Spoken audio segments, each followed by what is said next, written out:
Rear collision.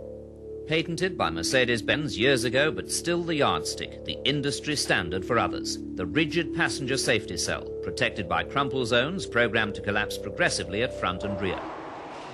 Crash test. A rear collision at 50 kilometers an hour. The fuel tank is well protected above the rear axle. The interior, as the doors show, remains fully intact. On the T model, special protective measures were designed into the rear, again on the crumple zone principle, cushioning the passenger cell against the impact in a crash. Safety all round. Rear seat head restraints, burst-proof doors, progressively collapsing front, reinforced roof.